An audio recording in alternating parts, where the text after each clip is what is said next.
ادھر ادھر کا سوال ہی نہ بن نہ عمر گواہ، مجھے علی کی قسم دست کبریا ہے علی، مجھے علی کی قسم۔ نحمده ونصلي ونسلم على سيدنا ومولانا محمد رسوله النبي الأمين المكين الحنين الكريم الرؤوف الرحيم، أما بعد، فأعوذ بالله من الشيطان الرجيم، بسم الله الرحمن الرحيم۔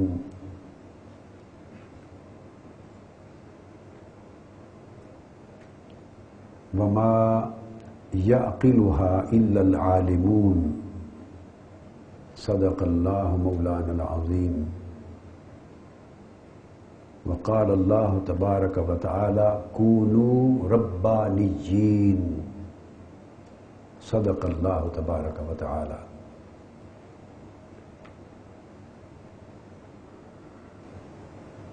صلی اللہ تعالی علی سیدنا و مولانا محمد وعلی آلہ و ازواجہ و اولادہ و بناتہ و اہل بیتہ و ذریتہ و خلفائہ الراشدین المہدیین و صحابتہ الکرام المتقین المخلصین والتابعین والتبع التابعین و ائمۃ الطاہرین و اولیاء اللہ الصالحین و علینا معہم اجمعین۔ معزز مشائخ اعظام اور جلیل القدر اساتذہ علم و فن، علماء کرام اور جملہ حضرات اور معزز خواتین، الحمدللہ تعالی اللہ جل مجدہ کی توفیق اور اس کا فضل و کرم ہے جس سے ہم آج ایک نہایت ہی اہم موضوع پر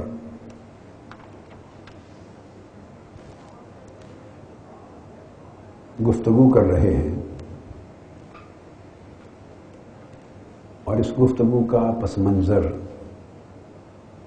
ایک علمی اور فکری فتنہ ہے جو چند دن قبل کسی کی غلط گفتگو یا غیر فقیہانہ بیان سے وجود میں آیا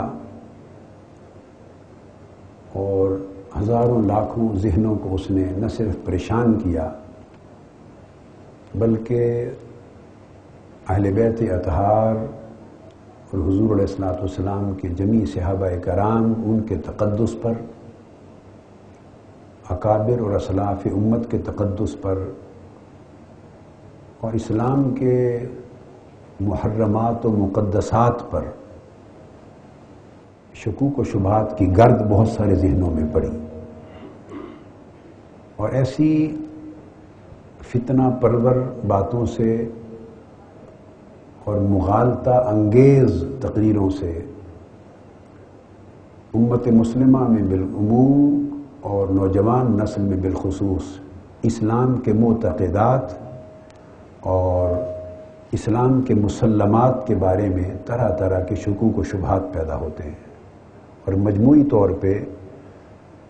اسلام کو بھی نقصان پہنچتا ہے اور علماء دین پر بھی اس طرح اگلی نسلوں کا اعتماد مزمحل ہوتا ہے، بلکہ اٹھ جاتا ہے، اور ایک گیپ آ جاتا ہے نتیجتاً اہل علم میں، اہل دین میں، اور امت مسلمہ کی اگلی نئی نوجوان نسل میں۔ تو میں نے چاہا کہ اس علمی مغالطے کا ازالہ کیا جائے، اور ایک جس کی بنیاد اور اساس غالباً ایک اعتقادی فتنہ ہے، اس کا قلع کما کیا جائے، اور اہل بیت اطہار اور صحابہ کرام امت کے دفاع اور ان کے تحفظ کا ایمانی فریضہ ادا کیا جائے۔ میں نے اپنی گفتگو کا آغاز قرآن مجید کی 2 آیات کریمہ کے چند ریلیونٹ الفاظ سے کیا ہے جو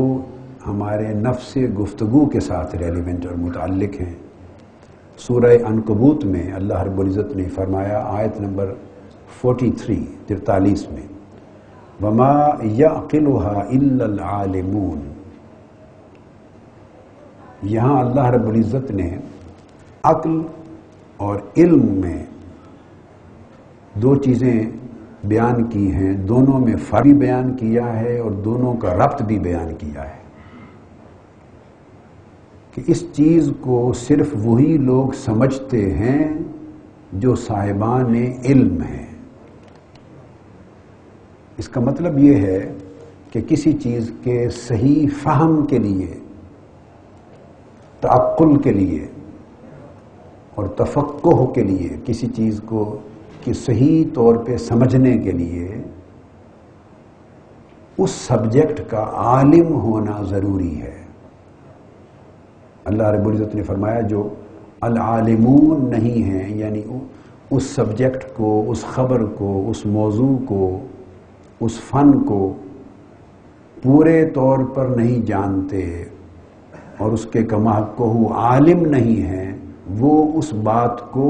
سمجھ بھی نہیں سکتے، اس کی گہرائی تک پہنچ بھی نہیں سکتے۔ اور اس کے لیے دوسرے مقام پر اللہ رب العزت نے ارشاد فرمایا کونوا ربانیین، اے لوگو تم ربانیین ہو جاؤ، یعنی ایسے عالم بنو جو عالم ربانی ہو۔ یہ سورہ آل عمران کی آیت نمبر 89 ہے۔ دونوں ٹکڑے 2 آیات کریمہ کے، اور تیسرے مقام پہ ارشاد فرمایا سورہ فاطر میں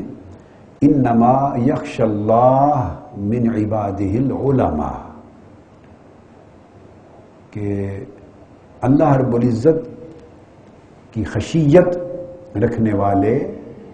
لوگ ہی عالم ہوتے ہیں، یا خشیت کا اس کا دوسرا رخ یہ ہے کہ خشیت اللہ کی انہی کو حاصل ہوتی ہے جو صحیح معنی میں عالم ہوتے ہیں۔ جیسے عقل اور علم کو باہم لازم و ملزوم قرار دیا، اور عقل کا معنی فقہ ہے،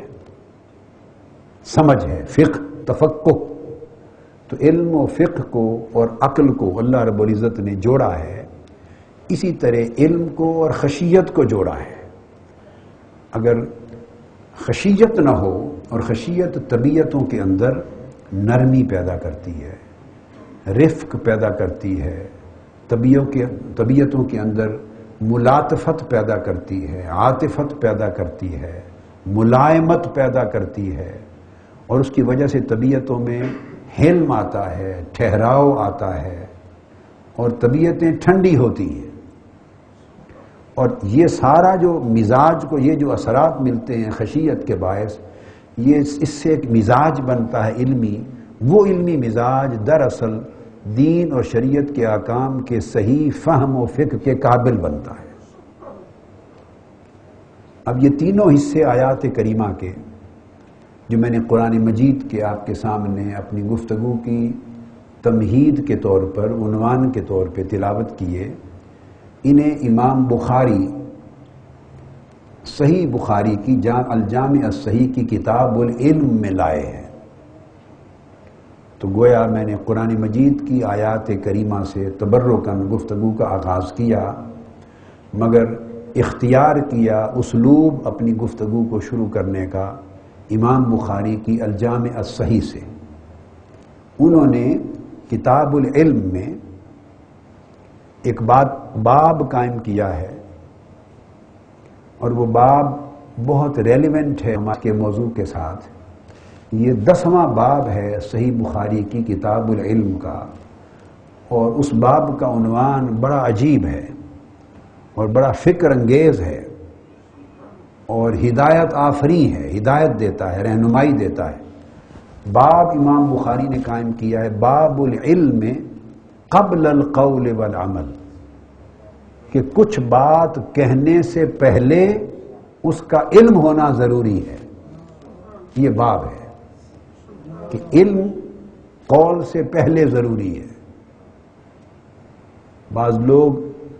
قول کو مقدم کر دیتے ہیں علم پر، علم نہیں ہوتا بات کر دیتے ہیں، اور تھوڑا سا پڑھ لیا یا کسی چیز کو سطحی سا ایک دو کتابوں میں دیکھ لیا، اردو کی کسی کتاب میں تفسیر میں دیکھ لیا یا کسی حدیث کے ترجمہ اور تشریح کی کتاب میں دیکھ لیا، تو تھوڑا سا جان لیا اور اس کو سمجھا کہ اس سبجیکٹ پر یہ کافی علم ہے، جبکہ وہ علم نہیں ہوتا. تو امام بخاری فرما رہے ہیں کہ قول، کوئی بات زبان پر لا